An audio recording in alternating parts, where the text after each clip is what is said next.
Good day, everyone. It's Louisa Bada with Spectrum Realty Services, and I am here today with Suri Weinberg-Linsky, the owner of Squibbs, here on Weston, the oldest. It's the oldest bookstore in Toronto. It's the third oldest stationery store in Toronto, and it's the oldest retail store in Weston. How long have, because your family hasn't owned it since the beginning, No. But you've owned it for... We bought it in April of 1980. That's a long time in the neighborhood. Yeah. We have, I would say there's probably 4 generations of people who have been coming in to the store. What do your customers love the most about your business, you would say? I think it's the fact that it's different. It's an eclectic mix of product. You can sort of go into the various corners of the store and find something different. Yep. We have props people for the movies who have actually almost cleaned us out of all of our old product. I know me personally, I've shopped here for stationery before and books, and definitely if it's that unique gift or that hard person to buy for, I know that if I come here, I'm gonna find something. and we do hear that a lot. I think it's the way it's mixed together. It's not just one thing or another. It's, if you have kids or adults who are really into hockey, I actually have some fun stuff to give as gift. If you have somebody who, has just retired, I actually have a really cool mug that they can choose what their activity of the day is going to be by spinning a wheel. We try and bring new things in all the time. There are some things that we keep on a regular basis, whether it's journals or fountain pens. I keep up with all the bestsellers, and if I don't actually have them in the store, then I can always order them for people.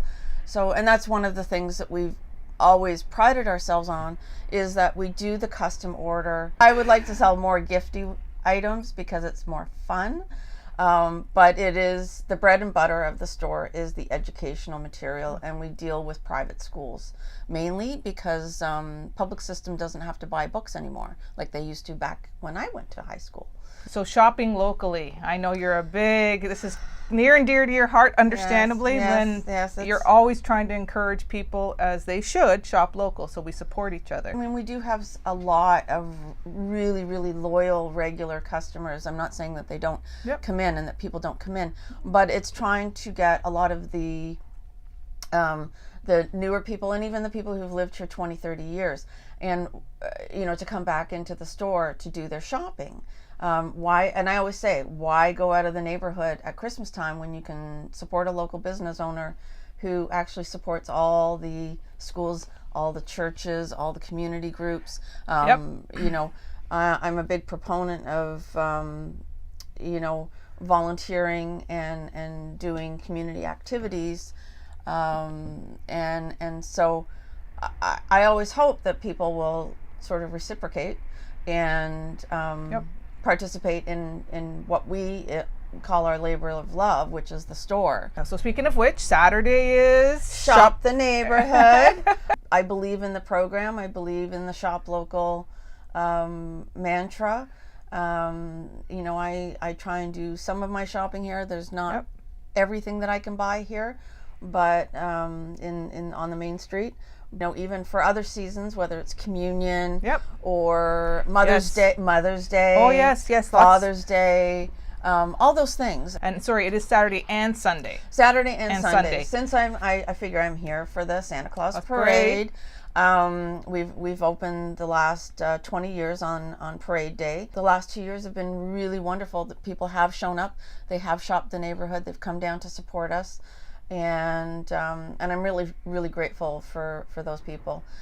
One of the things that I always pride myself on is that if we don't have it and we can't get it for that person, I will direct them where they can find it. That's just being nice. Well, you know what I mean? Yeah, but no, and that's great. No, and you've always been very helpful in many ways. When you can sell one pencil or one pen or one envelope to a person and they're really happy because they don't have to buy a whole package or whole box, I think they're really grateful for Make them buy in bulk when they don't need it. So. I mean, that's the nice part about shopping in a small local business, is that we are able to adapt to that kind of custom service, and not, force you to buy the whole thing that's just going to sit in a drawer and rot. Waste away, and that's the other thing I love is the whole reduce, reuse.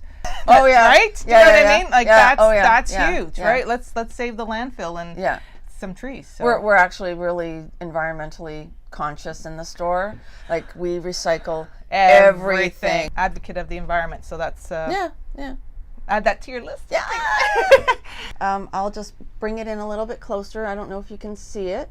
Yeah. It's actually called Squibbs Honey, and it's made by the great grandsons of the original owner, Arthur Squibb. He's actually in the military, yay, and his two sons, and actually his two daughters as well, they produce honey. They have their own bees, they have their own beehives. So we've actually been proudly carrying Squibbs Honey now for the 2nd year. What a great story. Yeah, I love it. It's one of my treasured things in the store. Well, it's been a pleasure interviewing you today, Thank you, Suri. Louisa. Thank you for having me in the store, and I hope people do come shop the neighborhood. And remember, Saturday and Sunday, 20% off, right? Almost everything, almost everything except for the textbooks and the workbooks. Yeah, but that's good chunk of the store. Oh yeah, it's more than 80% of the store. All right. Thank you for joining us today. Take care. Thank you.